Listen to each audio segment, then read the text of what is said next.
नमस्कार विद्यार्थी मित्रांनो, मी मीरा भोपाळे स्वागत करते तुमचं जय हिंद पाठशाला या यूट्यूब चॅनलमध्ये. आपण दररोज रात्री 9 वाजता मराठी व्याकरणाचा अभ्यास करतो. चला तर मग सुरुवात करूया आजच्या अभ्यासाच्या सुंदर प्रवासाला. तत्पूर्वी मी सांगू इच्छिते की जर तुम्ही आमच्या चॅनलवर नवीन असाल तर चॅनलला सबस्क्राईब करा. जास्तीत जास्त गरजू, मेहनती आणि जिद्दी विद्यार्थ्यांपर्यंत हा व्हिडिओ पोहोचवा. आणि हो, व्हिडिओ आवडत असेल तर व्हिडिओला लाईक करायला मात्र विसरू नका. आजचा टॉपिक आहे शब्दाच्या जाती. चला तर मग सुरुवात करूया. शब्दाच्या जाती हा टॉपिक अभ्यासण्या अगोदर आपण काय करूया, त्याचा बेस तयार करूया. म्हणजेच काय तर आपण काही संकल्पना अगोदर समजून घेऊया, जसं की शब्द, वाक्य, पद आणि प्रत्यय या गोष्टी काय आहेत हे जर समजून घेतलं तर आपल्याला शब्दाच्या जाती हा धडा समजायला एकदम सोपा जाईल. तर शब्द म्हणजे काय? तर शब्द म्हणजे ध्वनी समूह. शब्दांना रूढीने किंवा संकेताने अर्थ प्राप्त होत असतो. वर्णालाच आपण शब्दाचे रूप असं म्हणू शकतो आणि शब्दाचे लक्षात येणारे बाह्य रूप हे वर्णसमूह किंवा मूल रूप असतात.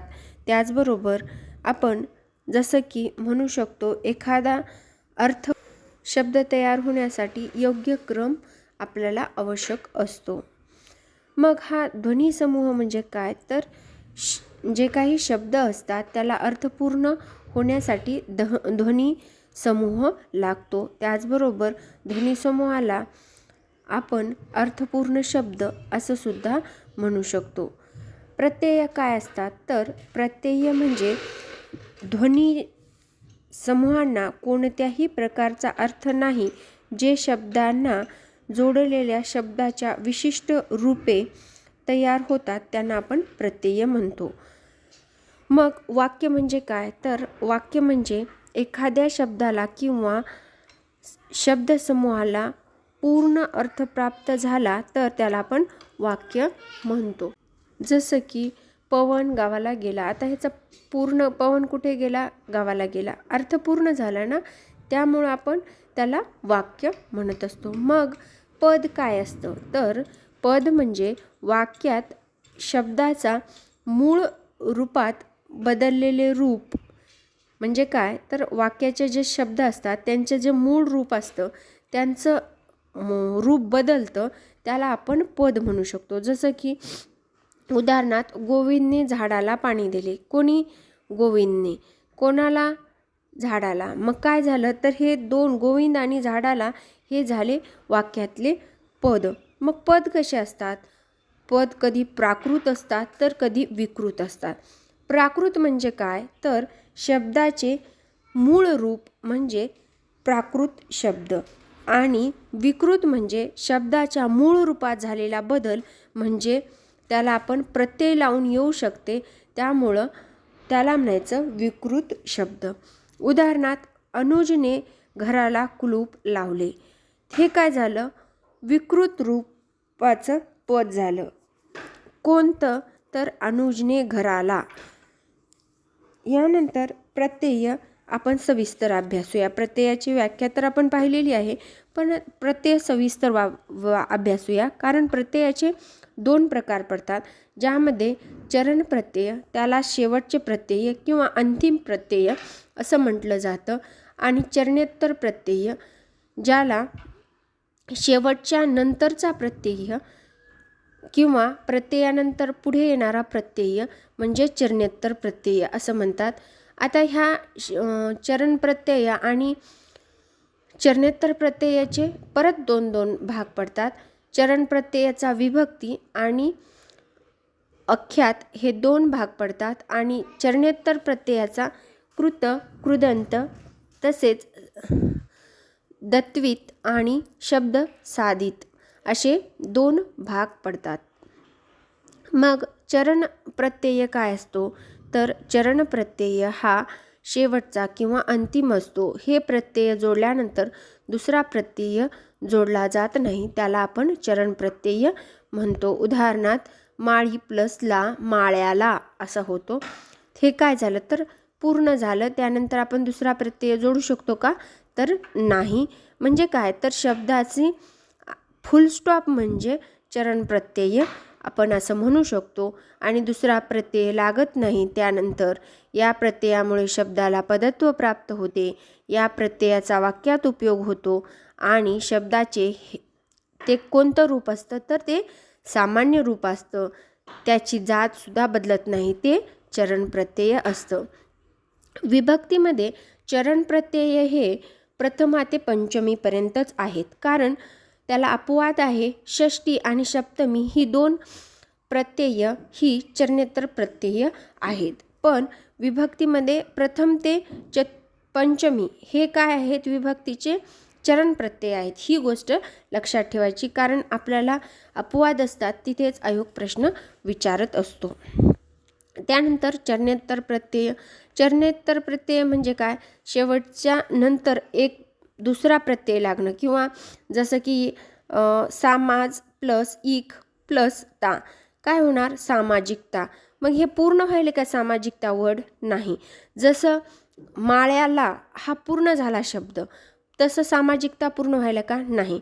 मग काय म्हणायचं आपण, चरणोत्तर शब्दाचे चरणोत्तर शब्द जेव्हा सामान्य रूपात लागत नाही आणि हे बदलणारे प्रत्यय असते आणि ह्या शब्दाला पदत्व प्राप्त होत नाही किंवा नवीन शब्दाची निर्मिती होत असते, तद्वित प्रत्यय लागताना सामान्य रूप होत नसते चरणोत्तर प्रत्ययामध्ये.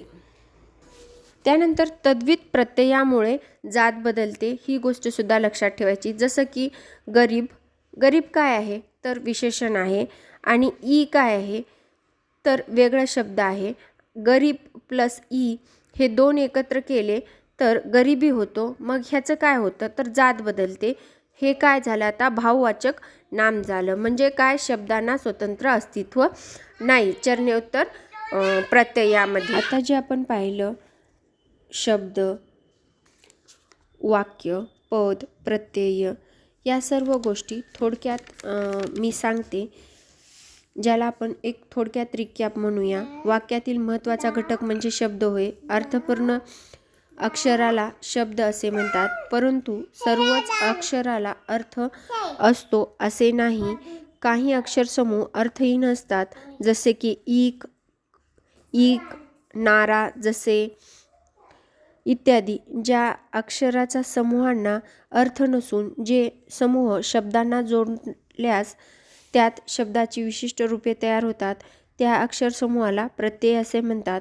त्याचबरोबर शब्दांना जसा अर्थ असतो तसा मात्र प्रत्ययांना नसतो, ही गोष्ट लक्षात ठेवायची. त्याचबरोबर व्याकरणात शब्दाच्या मूळ रूपाला प्राकृत किंवा प्रकृती असं म्हणतात, तर ज्याला प्रत्यय जोडून येतो त्याला विकृती असं म्हणतात. शब्दांना प्रत्यय जोडून वाक्यात वापरल्यास मात्र त्याला पद असे म्हणतात. आणि शब्द स्वतंत्र असतो तर पदाला संबंध वाक्याशी असतो. मग शब्दांच्या जातीचं वर्गीकरण करत असताना दादोबा पांडुरंग तरखडकर असं म्हणतात की स्वविभक्तिक आणि अविभक्तिक असे 2 प्रकार पडतात शब्दाचे जातीचं. आणि मोके दामले म्हणतात की सविकारी आणि अविकारी असे 2 प्रकार पडतात. पण कृष्णशास्त्री चिपळूणकर यांनी 3 प्रकारे शब्दाच्या जातीचं वर्गीकरण केलेलं आहे, ज्यामध्ये प्रतिपादक, धातू आणि अव्यय असं सांगितलेलं आहे. आता आपल्याला माहीतच आहे शब्दांच्या जाती किती, 8. शब्दांच्या जातीचे कार्य किती, 8. शब्दांच्या जाती वाक्यात किती प्रकार पडतात, तर ते सुद्धा 8. मग आता आपण शब्दाच्या जाती पाहूया, ज्यामध्ये मुख्य 2 प्रकार पडतात, ज्याला विकारी शब्द त्यालाच सव्यय शब्द, अविभक्ती शब्द. अविभक्ती शब्द किंवा विकारी शब्द यांच्या लिंग, वचन, विभक्ती, काळ याच्यानुसार विभक्तीनुसार बदल होतो, त्यामुळे त्यांना विकारी शब्द असं म्हणतात. ज्यामध्ये आपण नाम, सर्वनाम, विशेषण, क्रियापद या गोष्टी विकारी शब्दामध्ये येतात असं सांगू शकतो. यानंतर अविकारी शब्द किंवा अव्यय शब्द.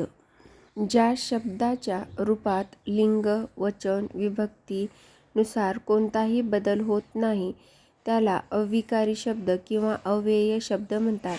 ज्यामध्ये आपण क्रियाविशेषण, शब्दयोगी अव्यय व उभयान्वयी अव्यय आणि केवल प्रयोगी अव्यय येत असतात. आता हीच गोष्ट मी या मॅप थ्रू दाखवलेली आहे. तुम्ही हा मॅप तुमच्या वहीत ॲज इट इज लिहून काढा, म्हणजे तुम्हाला अधिक चांगल्या पद्धतीने समजून जातील शब्दाच्या जाती.